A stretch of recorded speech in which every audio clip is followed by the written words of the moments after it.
সুপ্রভাত বন্ধুরা, Radhe Radhe, good morning. আজকে আরো একটা নতুন ব্লগ নিয়ে আপনাদের সামনে উপস্থিত হয়েছি।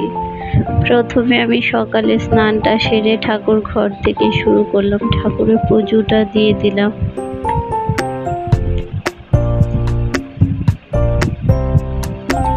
এই যে আমার ঠাকুর,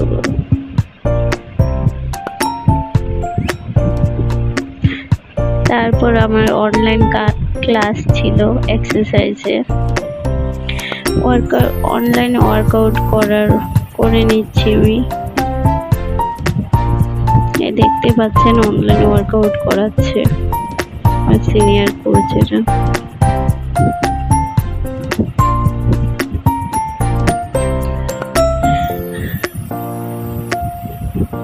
তারপর মর্নিং এ রান্নার জন্য এখানে পেঁপে কেটে নিলাম,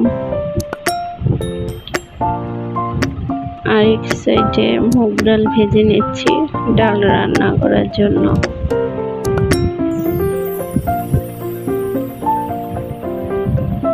এখানে ভালো করে সয়াবিনকে ভেজে নিচ্ছি, সয়াবিনটিকে তেলে। আবার 5 ফোড়ন সম্বার দিয়ে দিলাম, ধনে আদা জিরে বাটা দিয়ে দেব, দিয়ে ভালো করে কষিয়ে নেব।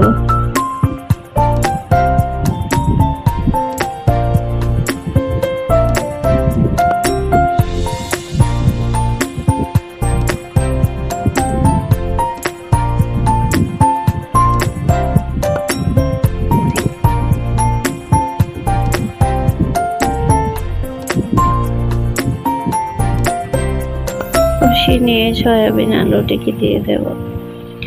কি জানো বন্ধুরা, জানো তো, কেউ কারো সংসারে ভালো থাকুক অন্যরা সহ্য করতে পারে না।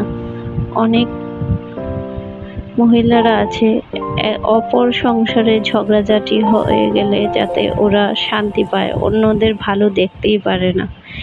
এরকম ধরনের কিছু মহিলারা আছে যাদের অন্যের সংসারে অশান্তি বাঁধিয়ে রাখতে খুব ভালোবাসে।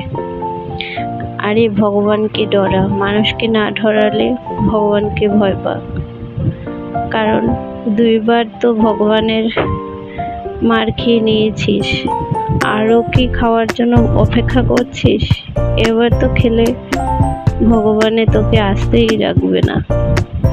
তারপরও লোকের সংসারে অশান্তি বাঁধিয়ে রাখতে চায় অনেক মহিলারা আছে।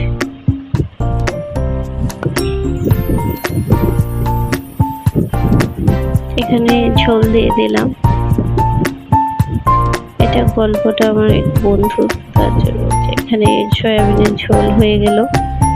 তো রাতের রান্নাটা এখানে চিকেন কষা করেছি পাতলা করে, কিন্তু রান্নাটা দেখাইনি। আপনাদের ভালো লাগলে লাইক শেয়ার কমেন্ট করবেন।